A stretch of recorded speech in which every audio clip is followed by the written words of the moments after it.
કરી શેર સમંદરની, બસ બારી ઉઘાડી નથી અંતરની.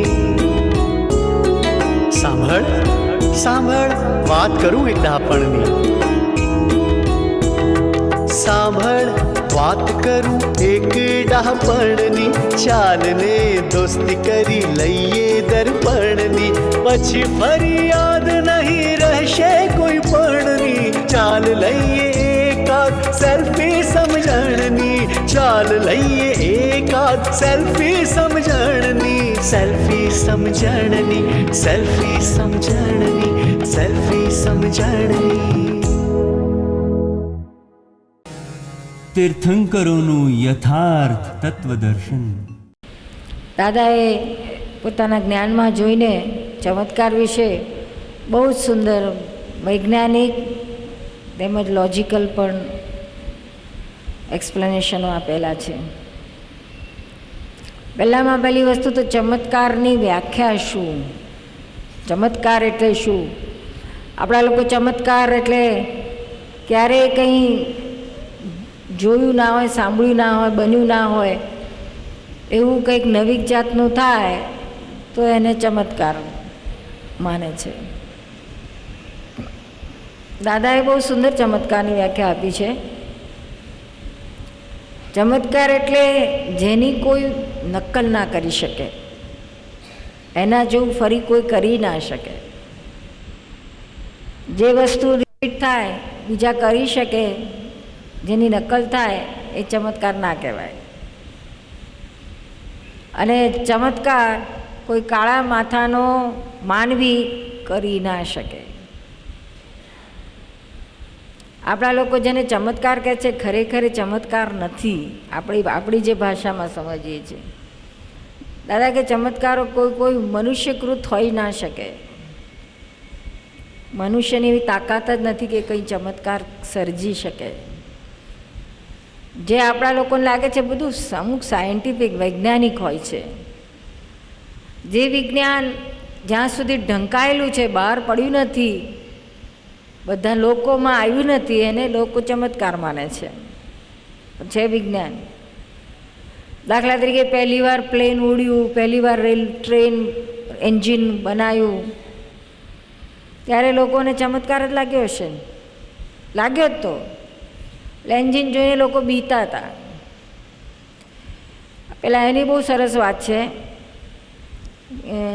આફ્રિકામાં ઝામ્બિયા અને ઝિમ્બાબ્વેમાં આખા જગતનો મોટામાં મોટો ફોલ્સ છે વિક્ટોરિયા ફોલ્સ. 86માં અમે દાદા સાથે ગયેલા ત્યારે એની બધી હિસ્ટ્રી આવેલી. તો કે ફોલ્સનો જે અવાજ છે એટલા માઇલો સુધી, દુનિયામાં મોટા મોટો, પાણી 400 ફૂટ સુધી ઉપરથી નીચે પડે છે, 400 ફૂટ ડાઉન. એકદમ એબ્રટ રાઈટ એંગલ કટ આવે છે પહાડનો, ત્યાં નદીથી એકદમ નીચે ખીણ આવે છે, એ સીધો પાણી પડે. અને એટલો બધો એનો અવાજ, એટલો બધો એનો અવાજ, લગભગ 20-25 માઇલના રેન્જ ઘેરાવામાં એનો અવાજ આવતો હશે. હવે આટલો સુંદર દુનિયાનો અદ્ભુત ફોલ્સ હતો, પણ ત્યાંના આફ્રિકન લોકોને ખબર નહોતી. કેમ? તો કે અવાજથી લોકો એટલા બધા બીતા હતા કે અહીંયા કોક છે તો પ્રેત કે ભૂત કે એવું કશું અહીંયા કંઈક છે ને અવાજ કર્યા કરે છે આટલો મોટો. એટલે કોઈ ભૂલે ચૂકે ત્યાં જતું જ નહોતું. જાય તો કે જીવતો ના આવે, મરી જાય, એવી માન્યતા હતી. ને વર્ષો સુધી, લાખો વર્ષો સુધી આ ફોલ્સ ખબર નથી પડી લોકોને. તો પછી લિવિંગસ્ટન કરીને હતો, એ ગયો તો શોધ કરતાં કરતાં નીકળ્યો તો યુરોપમાંથી. એટલે એને બધાએ બહુ બીવડાવ્યો, તું ના જઈશ. પેલું કે ના, મારે તો જવું છે ને જવું જ છે, સાહસિક હતો એટલે.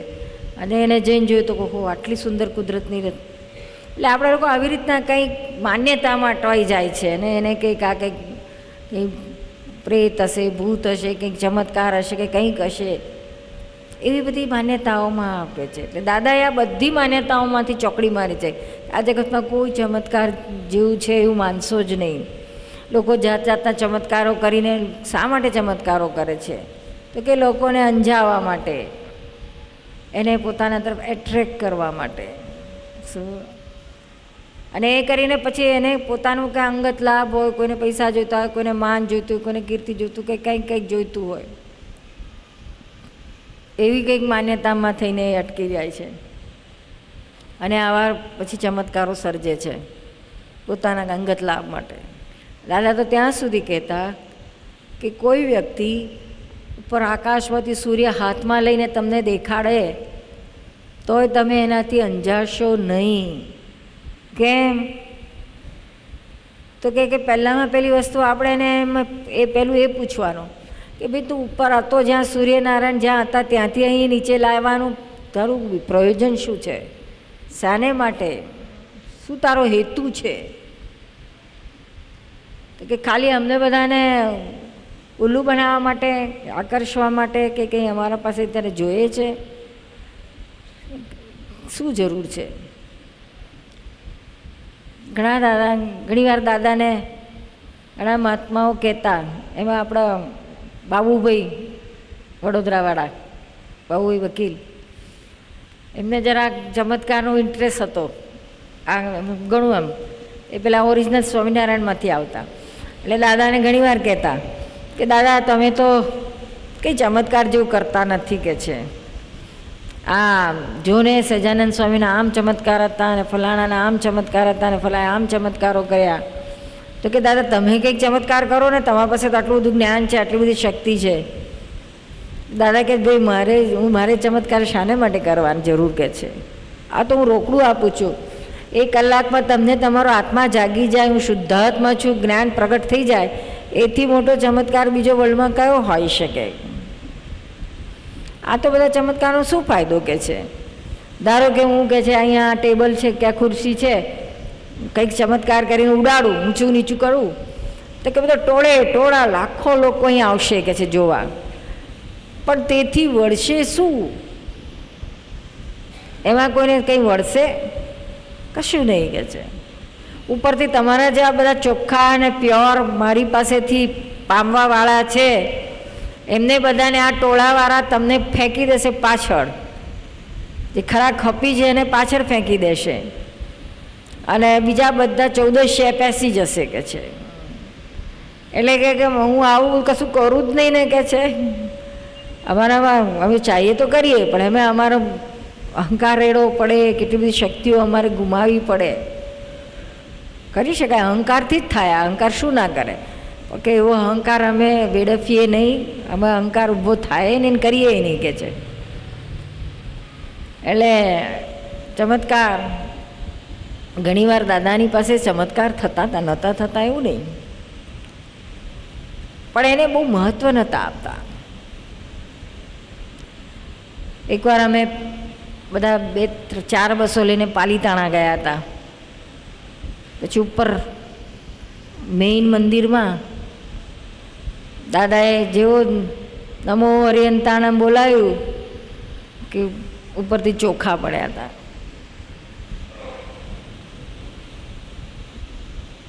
ત્યાં બાબુભાઈ પણ બેઠા હતા. હા, અમે બધા બેઠા હતા ને આગળ, બધાના માથામાં પડ્યા આગળ જેટલા બેઠા હતા. ઉપર તો એ હતું ને સભા મંડપ હતું, ઉપરથી ક્યાંયથી આવે નહીં ને. આપણે અહીંયા આપણે હિન્દુ મંદિરોમાં તો કંઈ ચોખા કે ફૂલો આમ ફેંકે, જૈન મંદિરમાં એવો કોઈ વ્યવહાર છે જ નહીં. ચોખા બોખા કશું ઉપરથી ધાપ કરીને બધાના માથામાં, નિરૂબેનના માથામાં તો પુષ્કળ બધા ભરાઈ ગયા હતા. બાબુભાઈના માથામાં એક ચોખ્ખો નહોતો પડ્યો. પછી દાદા કહે છે હું આ બહુ આમાં પડ્યો છું ને ચમત્કાર, એટલે મારા માથે ના પડ્યો કે છે, બધાના માથામાં પડ્યો. પછી બધા વીણીને ચોખા ભેગા કરીને રાખી મૂક્યા. પછી દાદાએ કહે કે ભાઈ આ તો બધા દેવો કરે કે છે, આવું બધું કંઈ અનયુઝ્યુઅલ કરે ને તો બધા દેવ લોકો કરતા હોય, રાજી થાય એટલે દેવ લોકો કરે. તીર્થક્ષેત્રના દેવો હોય, શાસન દેવીઓ હોય, એ લોકો એમની સત્તામાં અમુક હોય એ કરી શકે કે છે, રાજી થાય ત્યારે કરે. લોકોને ધર્મ પમાડવા માટે, ધર્માભિમુખ કરવા, ધર્મ તરફ વાળવા માટે આવું બધું કરતા હોય. પણ કે એમ ના પૂરતું લોકોને આપણે એનાથી કે આત્માને કંઈ ફાયદો બાયદો થાય નહીં કે છે. એટલે એનું બહુ મહત્ત્વ નહીં આપતા દાદા, નહોતા આપતા. ઘણાને એમનાથી ઘણા દર્દો મટી જતા. એક વખત તો એવું બનેલું કે કાકા છે તો બહુ ગરડા હતા.